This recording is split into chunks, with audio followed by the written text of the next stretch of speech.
and what the food insecurity aspects are of this analysis.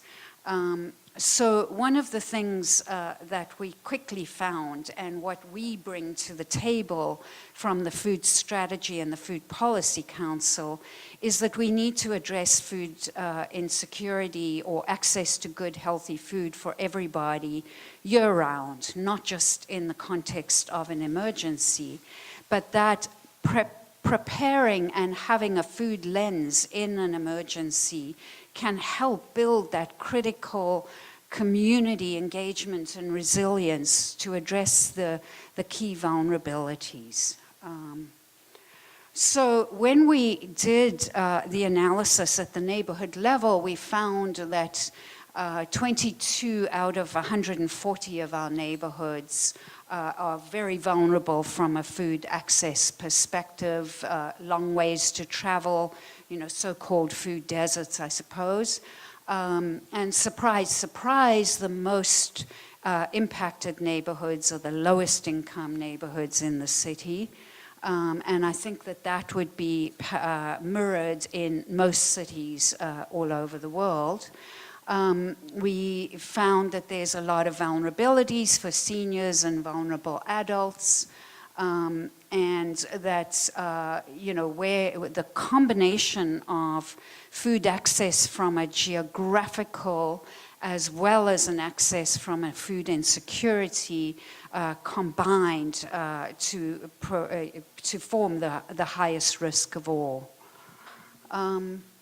So this is just a start, and what I was excited about presenting here in the context of the Milan Pact is I think it's time for a call to action. I think a food flow analysis for every single city in the world is a crucial component of a sustainable, healthy food system, which is what the Milan Pact is all about. And neighborhood, community, city resilience is such a huge part of that.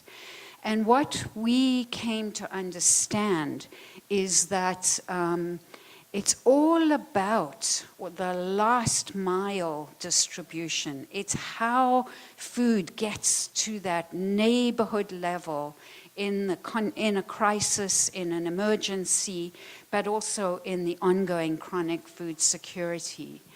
And in order to address that last mile, we have decided that the next step now is to develop community resilience plans in collaboration with the range of community organizations, with a range of private sector.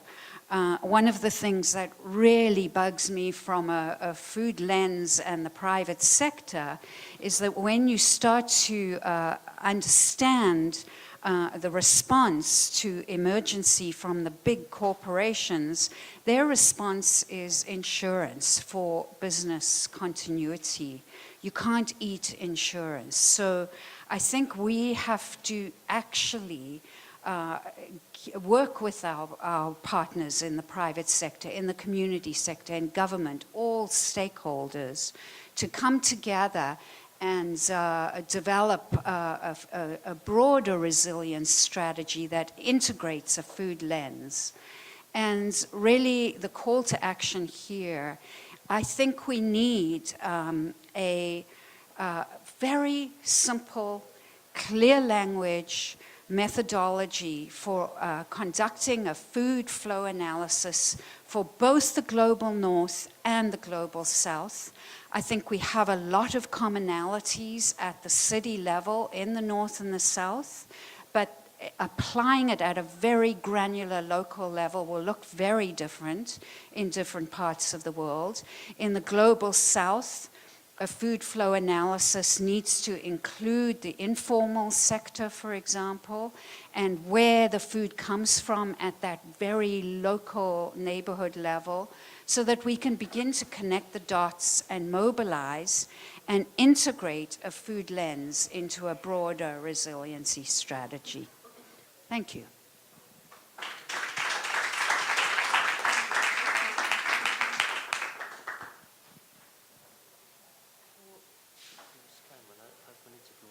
conclude your presentation, okay? Okay. Barbara, do you want to stand up with me?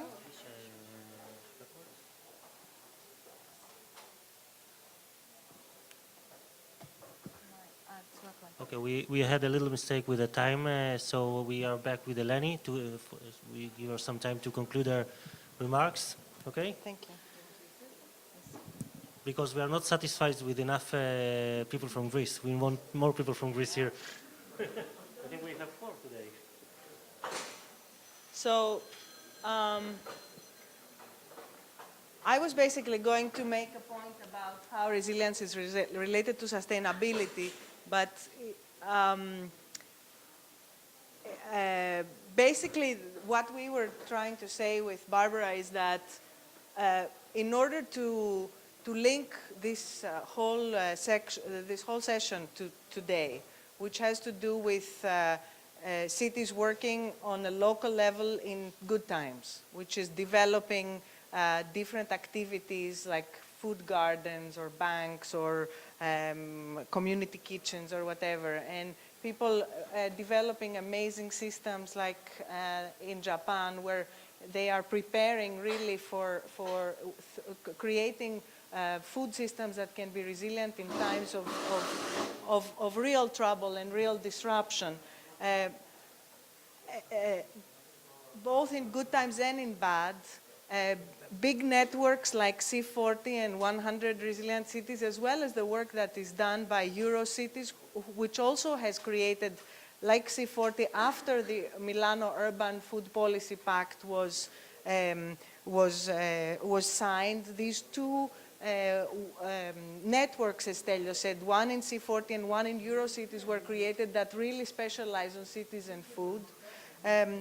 So putting together also the assistance for these networks, what we need to do, I think now after 4 years of thinking about it, is that every city really needs to do this food flow analysis that Barbara just talked about. Torino did it, London and Bristol did it. Who Feeds Bristol was the analysis. London did a similar one, New York did a similar one, and I think from the point of view of resilience, this is a really important thing. It's expensive, it needs money, it's not easy, but I believe now that in order to start figuring out which KPIs should I start measuring, where do I start really working, how do I really start creating a resilient food system within the city, I have to figure out how these flows work, how does the food flow in the city? What is the metabolism of the city in relation to food? Where are the vulnerabilities? Where do I really need to work in order to make the system of food and the systems of the city stronger, so that when the good times can be more equitable and more sustainable, and the bad times can actually be livable and have as few losses as we can. So this is why we called it a call to action. And I just wanted to say that this is a quote from Kevin Morgan that I really love, which is feeding the city in a sustainable fashion. That is to say, a manner that is economically efficient, socially just, and ecologically sound is one of the quintessential challenges of the 21st century. And this is true. And now we are really recognizing that. And the fact that in order to make something equitable and sustainable, you have to make a resilient system that has diversity, that has backups, that has robustness, that has like the ability to be flexible, the ability to change, all these qualities that we build the systems in resilient ways in order to be equitable and in order to be sustainable in good times and in bad. And that's where I would like to finish.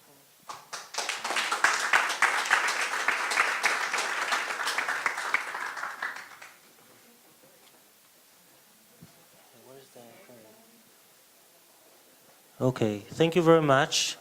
And I'm happy you were resilient and you came back to finish your talk. It's very important. Your words are very important. What I would like, I'll conclude in a minute. Final thoughts before we move to the panel. We can raise the... No, not yet. Not yet? Not yet, sorry. Okay. In a moment we will have the panel, and just what I would like to say before we end, just Guido, wait a second. En serio, dale. Is that cities are hubs of innovation, and what we have seen today is examples that are practical on the one hand, also for stresses that cities face in the food system issues, and on the other hand also strategies, how to measure. Our last presentation actually gives us a very thorough scope of operational system that also takes into consideration how we measure the way we consume our food and how our food system really works. Because we can do a lot of work and a lot of projects. We are great in doing a lot of projects, but which ones are the most important and how we measure our success is more important than that, I suppose. So I would like to invite Oli Ronen, head of the Urban Sustainability and Innovation Lab from Porter School for Environmental Studies in Tel Aviv municipality. Dr. Oli Ronen is also one of my mentors, and I appreciate her work is immense here in Israel in terms of promoting sustainability. Can I invite also the panelists? Okay, so I'll invite also the panelists. I invite Mayor Manuel Antonio Alculate Lopez de Araujo from Krimein, Dov Chernichovsky from the National Nutrition Security Council, Piero